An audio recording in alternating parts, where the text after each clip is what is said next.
Welcome back to Casey Cares, Kansas City's nonprofit voice. I am Bobby Keys, and we are still rolling with the nonprofit love and the info here in Kansas City. So many good nonprofits, and we just had a segment with Ruth. We were out at the Prairie Fire, and we were talking with the firefighters. Now, I will have to remind you, and maybe I can post the pictures of Ruth drooling over the firefighter calendar. But they have the shirts off. That's why she loved that segment so much. But now we're back here in the studio. We had to send it out there, but we're back here now. And we are talking about getting kids outdoors and enjoying the fresh air, getting their faces out of the electronics. Me, as a father of 4, understand this, and we need places like this to take them to. And this is the Wildwood Outdoor Education Center, right? That's right. And we have Robyn, Ratcliff, and is it Greg Haflich? Greg Haflich, yeah. Haflich. Haflich. That's fine. Thank you.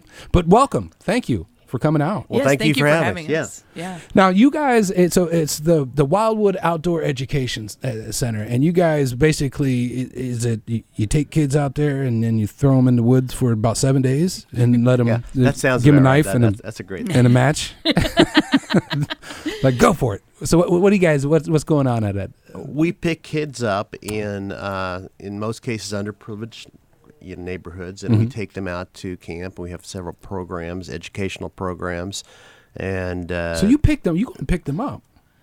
Yeah, that's right. So we're really focused on reducing the barriers to outdoor experiences and summer learning for kids in Kansas City. Yeah. So, in the summertime, there's a lot of kids who might be at risk of spending the whole summer watching television or not really getting that summer learning opportunity. It takes parents have to drive them and pick them up. A lot of summer learning is expensive, so we reduce our fees as low as the family needs in order to make it affordable. And then we also provide round trip transportation for our week-long camps. So we're picking kids up in Kansas City. We're bringing them to camp. They're spending a whole week with us. They're getting a ton of great programming, all of their meals, their housing, and we have camp counselors who take care of them while they're there, and and bringing them back. And that's all that's all day. What's the time? So they come on Mondays and they go home on Fridays. Oh, wow. So and these are kids that have very seldom been out of an urban area, and they're seeing the woods and canoes and kayaking and fishing and stuff like that for the first time in many cases. What's that like? What does that kid's face look like when they get out there and they've never seen something like that? Yeah, I think kids get this automatic lightness in their step, and for so many years humans really lived outdoors, and we're so detached from that now that I think kids, even on a really instinctual level, recognize the outdoors as home. And so there's just a freedom that comes from being outside, and the research shows that in 3 days of being outdoors, your brain actually is working differently. Oh, wow. Because we're able to get out of that prefrontal cortex and all that intellectual stuff and start to be more in our instincts and more in understanding our emotions and motor skills too, right? I mean, they're walking everywhere they go. They're able to navigate terrain and do a little tree climbing or hill climbing or whatever. They're just living in nature, and it makes their problem solving more creative, and it makes their brains work differently, and they relax from some of the stress of life. First, how many camp counselors do you have? I mean, how many kids do you have for the week, or how many kids do you have to put through this program? Yeah, so we had 545 week-long campers this summer, which is up from about 350 in 2014. Oh, wow. And we'll grow to 600 campers next summer. Okay. And so, you guys, this is all, how do you, that's got to be expensive. Because I know, and you guys are offering a reduced rate. So, I mean, how many camp counselors do you have? So we hire a staff of about 25, usually young adult camp counselors who are working directly with our kids. Okay. And then we also have some young adults that have come up through the program and grown up in our leadership camps who were transitioning to being staff when they're around 18. Now, have you always, how did this program start, I guess? Where did this come from? And how did you get involved? Yeah, so Wildwood was founded by Marjorie Powell Allen and Beth Smith and some of their colleagues around 1980. The Hallmark Foundation, which was at that time the Hallmark Education Foundation, now the Hall Family Foundation, provided the first 5 years of funding. Okay. And they started as a partnership with the Kansas City, Missouri School District. So for a really long time, all of the sixth graders in the Kansas City, Missouri School District summer programs would come to Wildwood for a week. And then when the district kind of changed summer school around 2013, 2014, we started working with lots of different community agencies to help reach kids and get more kids out there in the summer. So yeah, and that's needed. I mean, I know my kids, trying to get their face out of the electronics. It's a big deal. Yeah. And it's just and the thing is they fight it, but once they get out there, they enjoy it. It's like, yes, I love it.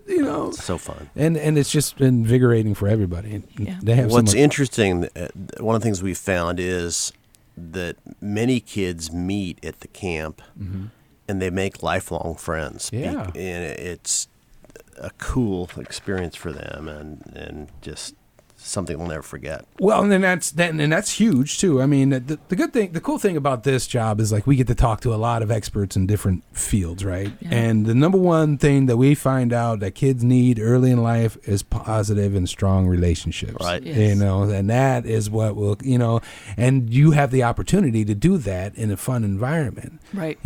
So you get, and you said you had people, young people helping out and teaching. Are those our counselors? Yeah. Yeah, counselors. Are those previous people who were part of the program? Some Lots cases, of yeah. times. Yeah. We really want to be a 10-year program for a child. Okay. So the summer that you turn 8 will be your first summer at Wildwood. Okay. And the summer you turn 17 will be your last summer as a camper. And then we want to grow kids into being staff. But we want to be there for them summer after summer after summer so that they can learn and grow and retain those relationships that they make. So, I guess what are some of the activities and stuff or some of the things that a kid can expect or mom or dad can expect when they're putting them in there? Sure. So all of our activities are designed around building healthy youth development for our kids and then providing some educational enrichment. Okay. So we do everything from, Greg, you want to tell them about some of our camp activities? Well, we've got a swimming pool. We have kayaking. We have a ropes course. Oh, okay. Where they can figure out how to do those kind of things, and archery, and a lot of stuff like that. Your typical kind of campy things. Sure. Right. But it's also all kind of centered around an education bias to what we're trying to do, so that the kids are kind of filling in that summer gap with something that's productive. Now, maybe I might have missed this. Now, do they stay overnight, or is this this is a week long, right? So they use it. Oh, that's so cool. Yeah. And I can imagine that would be just a blast for the kids. I know some at first some parents might be like a week, and then the kids might be like a week. But once they get going, it's like, bye, I'm out. Yeah. See, right. Right. And so, how does that work? Do they stay in? Are they cabins? Or they sleep in? You just give them a sleeping bag out in the woods? So we have 5 cabins, and we separate kids by age and then by gender. Okay. And so they have camp counselors that live in the cabins with them. So our cabins sleep about 24 kids each, and so we have just an opportunity for them to really be building relationships, making friends in their cabins. Cabins are responsible for coming up with kind of their own codes of behavior. So the kids work with the counselors to decide, how clean are we going to keep this cabin? And what kind of language is appropriate in our cabin? And and we involve the kids in kind of setting those norms so that then they can help, help build the kind of community they want to have. It's interesting team building skills that are built within an environment that is completely different from them. And with people that are completely different from them, not in their neighborhood. So it's part of the benefit there. So I guess if you're out if you're right out past Lewisburg and you bring people in, what's the radius? How if a kid wants to be a part of this and they're in, where can they be to be a part of this and get picked up? Yeah, so we have our 4 bus stops are really kind of in the Kansas City area. So we have one in Mission, one in Johnson County, and then we have one in the Northeast. Okay. Yeah. Okay, so you got kind of there, and then one in Raytown. Oh, okay. So we're trying to make it accessible for all kids, kind of in Jackson County, Johnson County, and Wyandotte County are our real focus areas. But we have kids from, kind of from all over the metro area that get there, and most of our funding for scholarships is specific to the greater Kansas City. Okay. But sometimes we'll have, we have some special scholarships every year for kids who live in Paola or Lewisburg, like kids who are in Miami County. So we just we reach out in the communities where we have that opportunity. And so that's right, because kids do get scholarships. You mentioned that earlier. That's right. Right. And so that's right. Because I guess it will cost for the whole week, but you can apply for a scholarship, right? Yes. So we encourage each family to pay what they can, and then we have a 3-question scholarship application that we ask them to give us a little information on, and then we assign scholarships based on need and based on that request as much as we can, to get as many kids there as possible. One of the things about Wildwood, one of the reasons I got involved with it is that Kansas City, I'm a lifelong Kansas City guy. And Kansas City is always so divided by state lines, by county lines, by north of the river, south of the river, whatever that is. And Wildwood kind of encompasses all that, and it's exciting for the metro area, I think, to have something that doesn't, worry about those lines, and we draw from all of those areas. So now, growing up, for you guys, were you heavy into like nature? Were you Boy Scouts, Girl Scouts? Well, what was your background? Like, did you? I'm a fisherman and outdoorsman. Okay. Growing up from day one. Okay. So I love the outdoors, and so that's another reason I'm part involved with it, to help with kids with stuff like that. Yeah. And I definitely grew up at camp. So Girl Scout camp really kind of set me on my path, and really was a life-changing experience for me. So it's a real blessing to be able to kind of give that back to other kids and see them kind of finding themselves and learning to be leaders in the outdoor environment. And just watching them step up without so much social pressure that they feel sometimes in other environments. Yeah, I mean, I grew up, outdoors. I was fortunate enough to be able to go, fishing down at Bennett Springs. And go trout, crappie fishing. Yeah. So I loved being outdoors as well, and it does change your perspective. It kind of just being in tune with nature. To me, opens you up to a whole different realm of possibility in maybe a geeky spiritual way in my world, but hey, I love nature. But kids do too, and that's what they need. They need to get outside and get some fresh air. And so how can people find you? Do they just show up, or do they have to go online? No. Hey, I'm here. No showing up.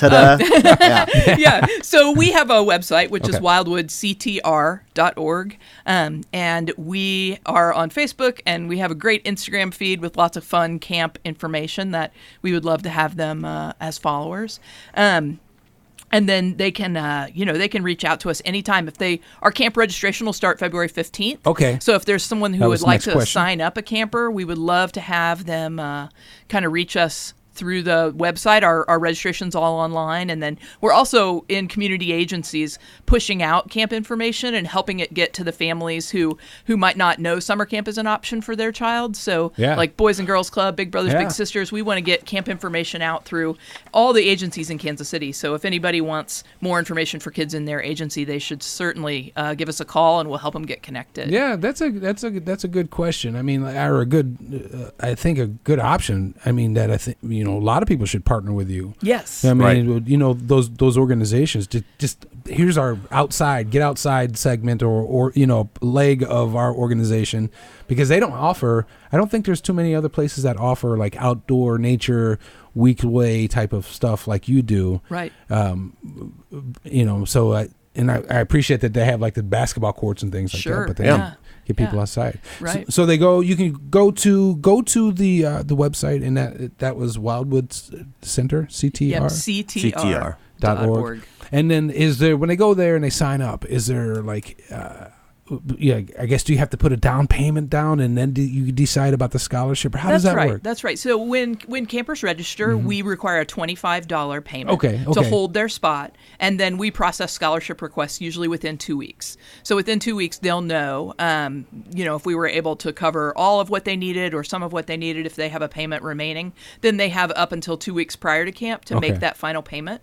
And we'll work with families on payment plans or whatever they need to be successful. And we have a real economic and racial and ethnic diversity at Wildwood. We have kids from all over the metro, and it really is a place where we can bring together kids who can learn what life is like for other kids, and they're really just learning and growing together, which is our whole focus. That's the whole deal. Yeah. And then you have a big event coming up in April. We do. Right? So April 23rd, it's called Take a Wild Guess for Wildwood, and we will raise the bulk of our scholarship funds that night. Okay. It's at Boulevard Brewery, and it is a night of... it's a fun night. It is fun. So we have 10 camp-inspired guessing games that we'll set up around the room with prizes, and then we'll have some other opportunities for people to win prizes. We usually have a raffle and a couple of really great live auction items, and we just invite people to be kids with us that night. It's a camp informal dress code, and a lot of fun. It's a boulevard, so there might be some beverages around. Yeah, that's why I was like, hey, I'm that's right.